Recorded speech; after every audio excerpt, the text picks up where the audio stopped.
The next test bench for Ferrari is Austria, but are we sure that the Scuderia Ferrari 25 can go strong on this track? In today's video, we are going to see what Ferrari is preparing for the next race. We see the statements of Jarno Trulli about Ferrari.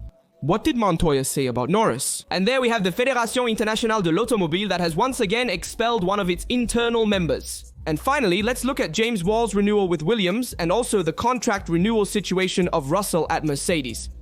Before we start, of course, I remind you to leave a supportive like. It's crucial to stay updated on all Formula One news. With that said, let's get started. The Red Bull Ring is a track that, on paper, can help the Scuderia Ferrari 25.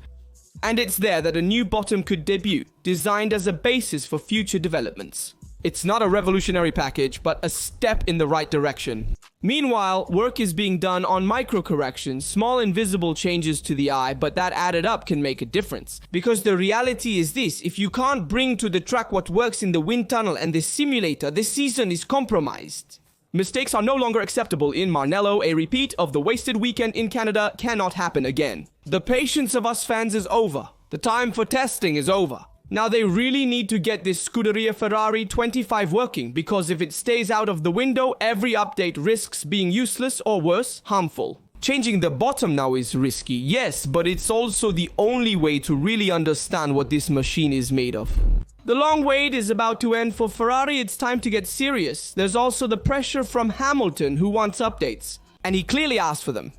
Vassar promised that they will come, but the point is, will they be enough? The technicians are trying to widen the window, used by raising the ground height, but it's only a temporary issue. It's clear that the Scuderia Ferrari 25 needs modifications, like Mercedes with the modified rear suspension. It went much stronger in Canada and won in Austria. There will be many new things coming, and it will be another opportunity to see other team updates. And Ferrari will have to prove whether it can keep up with McLaren and Red Bull with the new updates expected for the second part of the season. But while on the track you try to give your best, off the track you can also have a real advantage, just like I do. I, for example, use Surfshark VPN, which is a VPN that allows me to access exclusive Formula One content all over the world. For example, I can follow Formula One on Swiss television on the Radio Televisione Svizzera di Lingua Italiana channel. But that's not all. With Surfshark you can do several things. You can browse safely on any network, block annoying ads or malware, use it on unlimited devices, and try it risk-free thanks to the guarantee. Satisfaction or your money back for 30 days. I'll leave the link below in the description and in the first comment. And if you use the discount code Rastro at checkout, you get an extra 4 months free of Surfshark VPN. Ferrari is making every effort to reach the top of the rankings. What are you waiting for? But with Surfshark, you can be there immediately. I've been a Surfshark VPN customer for a while now, and I've always been very satisfied. Feel free to ask me anything. I thank Surfshark for sponsoring this video, and now back to us. Being a season that is played on thousands, and we always see it in qualifying, every single update is also crucial, because it can make that small difference. To be ahead on the grid, to have less dirty air, and then in the race, and therefore manage to bring home a more important result. And these are points that weigh in the constructors' standings, where Ferrari is competing with Red Bull and Mercedes. But let's also hear the statements of Jarno Trulli after 10 races without a win. Jarno Trulli said, "This Scuderia Ferrari 25 reminds me of my 2009 Toyota Strong only in parts, but then nothing." Trulli claims the Scuderia Ferrari 25 is a decent car, a statement that stings. The potential exists, but is underutilized due to difficulties in fine-tuning and instability across tracks. Ex-driver claims fast in Monaco, but vanished in other races, likening it to the 2009 Toyota. There too, a single-seater that alternated between exploits and disasters. What's the point? According to Trulli, a key figure is missing, a real director. Technical someone. Capable of leading the project, designing the right machine, and bringing vision for 2026. Last year, there was a certain new around, and Trulli's jab is clear. The crisis is not only technical, but also psychological. Hamilton has already clearly stated that the 2025 title is out of reach, and we know it too. Even if updates arrived, they would only be isolated episodes, good weekends without continuity. Meanwhile, Leclerc is 94 points behind Piastri. The team is in complete confusion. Trulli's diagnosis is simple. A real technical director is needed, one with vision, experience, and authority to shape the 2026 project, and put in order a structure that today seems lost. Why does a car go very fast in a race and disappear 2 weeks later? There is a fundamental problem, and if no one can explain why it happens, then there is also a method problem. The Scuderia Ferrari 25 is just the effect. The cause is deeper. In your opinion, does Trulli have a point in this examination? It's clear from my point of view that the change of technical director at Ferrari with the departure of Cardil has also destabilized the technical project of the Rossa. This is a firm point. That's also why Vassal was determined to hire the XR, who will actually be the one who will have the responsibility for the 2026 project. That's why we are still in a transition phase at Ferrari, because there's a change in technical hierarchy in progress. So Trulli is not entirely wrong on this point. But it's also true that you can't compare Ferrari to Toyota from my point of view. Because Toyota in that case was not undergoing a transition phase. In fact, it was more of a closing phase of a cycle that had led to more failures than anything else. In this case, I think Ferrari is in a phase of internal restructuring, looking ahead to the new 2026 rules for next year. But let's also hear what Montoya said about Norris, because he destroyed him. Juan Pablo Montoya doesn't mince words, as is his usual. Following the Canadian Grand Prix, the Colombian driver strongly criticizes Lando Norris for the late race incident. It was a really stupid mistake. They should have taken points off the license, a 5-second penalty but no points off the license. According to Montoya, this is unacceptable. If you cause a collision, you should either be penalized or lose the point, but not both. Everyone knows it. It's just that in some cases, the passport seems to matter too. And here we return to the theme of nationality really matters. Montoya, in fact, doubles down. It's exactly what Max Verstappen has been saying for years. In certain episodes, it almost seems like nationality can influence the judgment of the commissioners. If that's true, it's a major issue for F1's credibility. It's a topic Montoya feels strongly about, because he himself believes he has experienced it back in Schumacher's time, where the behavior of the stewards was different towards him, that is, towards Montoya and Schumacher. The reference is clear. Verstappen has never hidden his frustration about penalties judged on feeling. Montoya now raises the same doubt, citing the Norris case as an example. But Montoya's attack doesn't stop at the penalty. The former driver also criticizes Norris's character. Lando is too emotional, and this is exactly what makes Piastri strong. Every weekend, it seems that Norris is faster, then Q3 comes and Oscar ends up ahead of him. Montoya says the pressure throws Norris off balance, forcing him into a situation where he can't make a mistake. Inevitably, he makes one. Norris has fallen 22 points behind Piastri in the standings after Canada. The weekend began promisingly, but concluded in the worst way possible. Lando finished without any points, and while he is in crisis, Oscar continues to collect results. Quiet, consistent, and effective, Montoya has sent a clear message. It's not enough to be fast. Clarity is needed, and at this moment, Piastri is showing that he has more than Norris. So I ask you, do you think Montoya is right? Is Norris too emotional to play for a title? And were the commissioners too lenient with him in Canada? These are the real questions we need to answer. In my opinion, Montoya is right in saying that Norris is too emotional, as we've seen this season. He can't stand up to his teammate, Oscar Piastri. So much so that when Norris went to apologize for the overtaking attempt after the race in Canada, Piastri almost brushed him off, showing a certain superiority towards a teammate who should have more experience and be the first driver within the team. But that's not the case. Regarding the behavior of the stewards, who have different attitudes depending on the passport, it's something that has been recurring for several years. In my opinion, it happens in some situations, but this is not the case. In the sense that Norris's behavior was wrong, he made a mistake, but it happens. You can't penalize a driver for trying an overtake. Otherwise, we're going to penalize everything that happens on the track in Formula 1. So this seems like an exaggeration from Montoya, but tell me what you think. That being said, let's also talk about the renewal of James Walls in Williams. James Walls has signed that the main team of Williams will remain the team's guide for the years to come.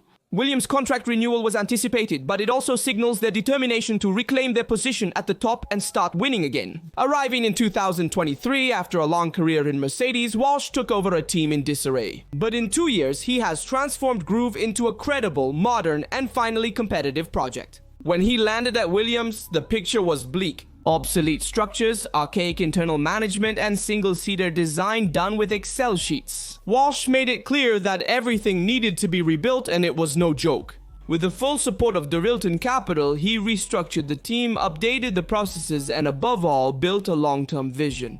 The results are already visible, but the real coup was convincing Carlos Sainz. The Spanish driver leaving Ferrari chose to bet on Vols and join Alexander Albon. One of the most interesting pairs on the grid and also one of the most balanced. If we think about it, 2025 is already giving satisfaction. Williams is 5th in the constructors with 55 points, more than the last 3 seasons combined. It's proof that the project works and the future promises even better. We are ready for the next step, Vols said. We have laid the foundation, now we want to build to win. And this is exactly the difference. We're no longer talking about surviving in Formula 1 but aiming high. Even the president of Doralton Capital, Matthew Savage, was clear. James has brought leadership, energy and expertise and above all, a winning vision. The key question is what Williams can accomplish in the future. Can it really aim to return to fight for the podiums or even for the victories? A lot will certainly depend on the Mercedes power unit if it will succeed to be more competitive than the others starting from 2026. But one thing is certain, James Walls gives the team confidence. He's one of my favorite team principals right now. Because in my opinion, he managed to take a team that was in disarray without resources and transformed it into a mid-table team. We remember Williams back in the day when Russell was still racing for them. It was a very troubled car. In the end, even under Claire Williams' management, there was a deep crisis within Williams itself. During the pandemic, there was even talk of the company going bankrupt, but James Walls managed to take it over and restructure it, not only managing to make a significant step forward. Despite him continuing to say that he is aiming everything at 2026, the 2025 model is still competitive. And let's not forget that Williams has been ahead of Ferrari in qualifying a few times in this first part of the season. And it's not a given because the level of the drivers is not the same as those at Ferrari. And Ferrari's commitment this season has been much more significant compared to Williams, who is aiming for 2026. While Ferrari has placed a lot of emphasis on this debut year of Hamilton, completely renewing the car. So many pieces put together make us understand that Vols is a great team principal, and that he probably hadn't found his space to emerge in Mercedes. Perhaps rightly so, because Toto Wolff was entrusted with the Williams project. But let's also talk about the internal structural changes at the Fédération Internationale de l'Automobile. Another excellent departure shakes the Fédération Internationale de l'Automobile. That is, Sarah Mariani, responsible for sustainability, diversity and inclusion, was relieved of her duties after just 18 months. And this is another piece that detaches from the organizational chart wanted by Mohammed Ben Sulayem. As the federation evolves, a key question remains: is there still a clear vision for the future? From June 20th, Mariani's role will be divided. Sustainability will pass under Willem Groenewold, General Secretary for Mobility, and the Diversity and Inclusion part, on the other hand, will be entrusted to Alessandra Malum, Human Resources Manager of the Fédération Internationale de l'Automobile. The official message speaks of full support for Sarah during the transition, but the fact remains another key figure. She departs amid an extremely unstable situation with a lengthy list of issues. In the last 12 months, the Fédération Internationale de l'Automobile has lost Robert Reed, Nathalie Robin, Paolo Bassari, Nils Vitic, Tim Meyer, Jeanette Toutan. And there are many names of people who have lost their place within the federation. A hemorrhage of skills and familiar faces that leaves many doubts about the stability and direction of the entity. But what is really happening inside the Fédération Internationale de l'Automobile behind the official statements, there is a much more complex reality. At a time when Formula 1 and motorsport require vision, renewal and continuity, the Fédération Internationale de l'Automobile seems to respond with mission cuts and silences. And meanwhile, the fans also ask themselves who really makes the decisions and who guarantees transparency and progress when the leaders leave one after the other. I think this precarious situation of the Fédération Internationale de l'Automobile will then result in a drastic change within the federation. Let me explain better. In my opinion, Ben Sulayem is currently not the right president for this federation. He is not capable of managing certain key figures in specific roles. Even Liberty Media has noticed this and will want to change in view of the transition also for next year. So you will see that the federation will undergo a major change in the next 12 months. But we also have to talk about George Russell's renewal and the situation. Mercedes Russell won in Canada, but Mercedes doesn't renew his contract. What's really going on now that Hamilton is with Ferrari? Russell is the team's designated captain. The Canadian Grand Prix was the definitive proof that he is ready. He has mature management, clean driving, and makes zero mistakes. He is the face and future of Mercedes. Yet the signature is missing. Many believe Wolff is thoroughly assessing whether Russell is truly prepared to handle the pressure of being an absolute leader. And the answer, race after race, seems to be clearer. Russell has never complained, not even when the team openly probed Verstappen. He responded elegantly. It's normal for a top team to look around. But he stayed there, loyal, focused, and ready to push to the limit every time the V16 allows him to. He overcame the mistakes of 2023, and today he seems like a reborn driver, consistent, precise, and solid. Content is incomplete. Please provide the full text to be shortened. The new 2026 power unit developed in Brixworth is set to be the benchmark for the upcoming era. And whoever leads Mercedes could suddenly find themselves in the best position to win everything. Russell knows it, and maybe Toto Wolff does too. Verstappen remains an option, but today, McLaren shows that you can win even without Max and Georgia. He just reminded everyone that he's championship material. In Montreal, Mercedes has brought key updates. A new floor modifies the front wing and heads, then confirmation of the new rear suspension already tested in Imola.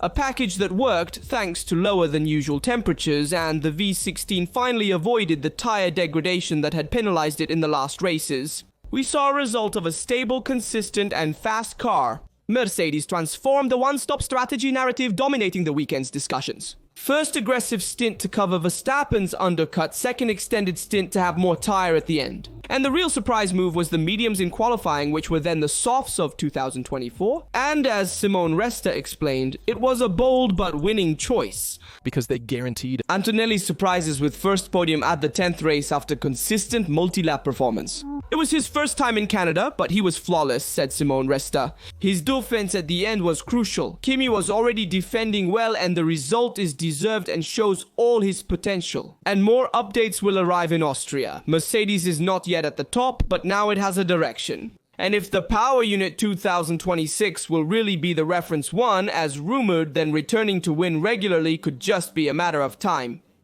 Do you think this Mercedes can return to win steadily already this season, or was Canada an isolated episode? Certainly. Mercedes in Canada has made a step forward, especially with the modification to the bottom and the rear suspension already tested in Imola. We could see a stronger Mercedes in the upcoming races, especially on tracks like Silverstone. But also watch out for Red Bull, which has grown a lot in the last race, and aims to win the title with Max again this year, despite McLaren being the favorite. In fact, Horner has stated that they want to match Schumacher's record of 5 consecutive titles won from 2000 to 2004. Max believes in it, but he has to make a comeback. In the last 14 races of this season, Vesta, as of today, has won 4 consecutive titles. And according to Christian Horner, nothing is impossible, but we'll see if Max can do it. Surely the car is fundamental to achieve this result. Let me know in the comments your opinion on all the topics we covered in the video. Remember to like, subscribe, and turn on notifications so you don't miss any videos. I'll leave you with some related videos here from Rastro. See you in the next video.